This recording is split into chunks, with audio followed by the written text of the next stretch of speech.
February 2010 Shorthand Tamil Senior Grade.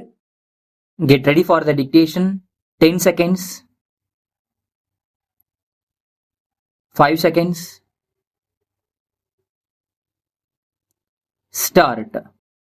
மாண்புமிகு பேரவை தலைவர் அவர்களே, மேதகு ஆளுநர் அவர்கள் ஆற்றிய உரைக்கு நன்றி தெரிவிக்கின்ற தீர்மானத்தின் மீதான விவாதத்தில் பங்கு கொள்ள அனுமதி வழங்கிய தங்களுக்கு முதற்கண் என்னுடைய நன்றியை தெரிவித்துக் கொள்கிறேன். ஆளுநர் அவர்கள் ஆற்றிய உரையில் மிகச் சிறப்புக்குரிய பல்வேறு செய்திகள் சொல்லப்பட்டிருக்கின்றன. அதில் குறிப்பாகச் சொல்ல வேண்டுமென்றால், மக்களுக்கான நற்பணிகளைச் செய்யும் பொறுப்பு மாநில அரசுகளுக்குத்தான் உள்ளது என்பது நல்ல செய்தியாக இருக்கிறது. இதன் மூலம் சேவை வரி விதிக்கும் அதிகாரம் என்பது மாநிலங்களுக்கு வழங்கப்படும் நிலைமை உருவாகியுள்ளது.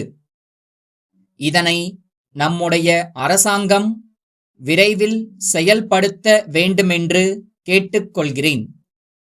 கால்நடை வளத்தை பெருக்க ஊக்கம் அளிக்கப்படும் என்று ஆளுநர் அவர்கள் கோடிட்டு காட்டியுள்ளார்.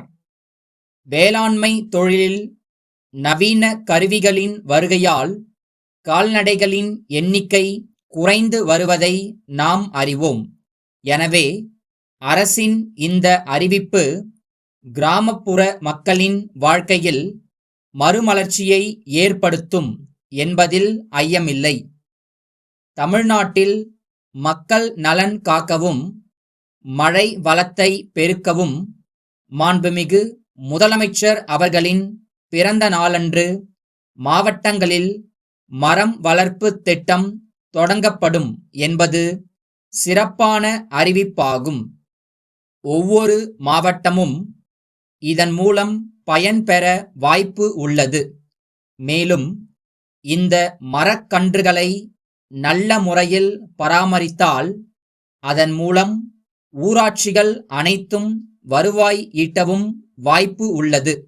ஆகவே இந்த திட்டத்தில் வழங்கப்படும் மரக்கன்றுகள் நல்ல தரமுள்ளவையாகவும் சரியான பருவத்தில் உள்ளதாகவும் தேர்வு செய்யப்பட வேண்டியது அவசியம் என்பதை அன்புடன் சுட்டிக்காட்ட விரும்புகிறேன்.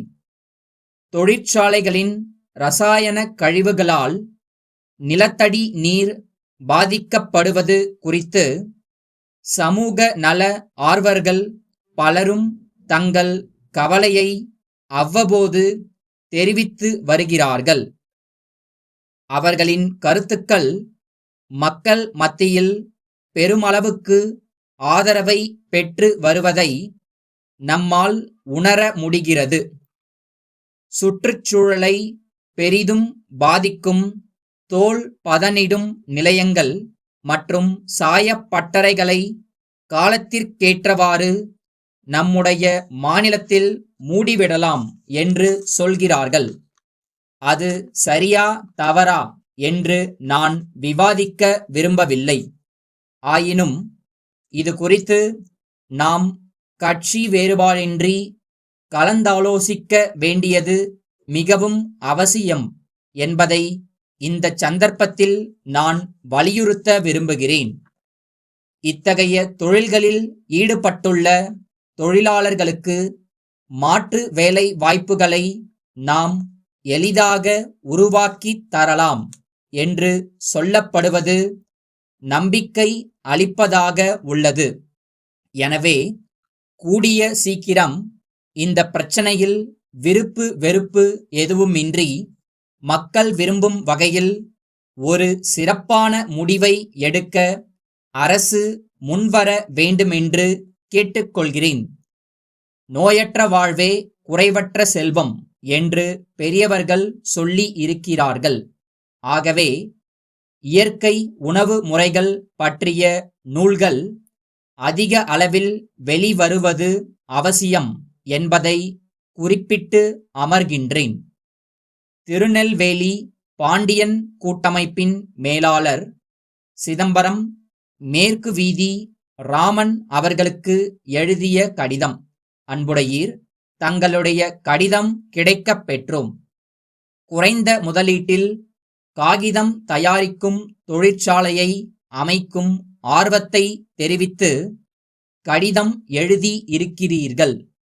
தங்கள் கடிதத்தில் கேட்டுள்ள சில விவரங்களை கீழ்கண்டவாறு அளிக்கிறோம்.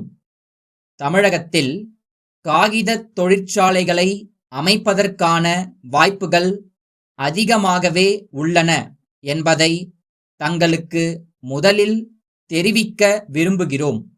மேலும் இதற்கு தேவையான தெளிவான விவரங்கள் அடங்கிய திட்ட அறிக்கைகளும் எங்களிடம் உள்ளன. முன்பெல்லாம் தொழில்நுட்ப ஆலோசனை என்றாலே அரசு துறைதான் வழங்க வேண்டும் என்ற நிலை இருந்தது. ஆனால் தற்போது எங்களை போன்ற தனியார் நிறுவனங்களும் இத்துறையில் சிறப்பான முறையில் பணியாற்றி வருகிறோம் என்பதை பெருமையுடன் குறிப்பிட விரும்புகிறோம். தொழில் வளர்ச்சிக்கு பாடுபட்டு வரும் எங்களுடைய பணிக்கு நல்லாதரவு அளிக்க வேண்டுமென்று கேட்டுக்கொள்கிறோம். இன்னும் பல விரிவான தகவல்களை தாங்கள் எங்களை நேரில் தொடர்பு கொண்டால் வழங்க இயலும். தங்கள் வரவினை எதிர்பார்த்து காத்திருக்கிறோம்.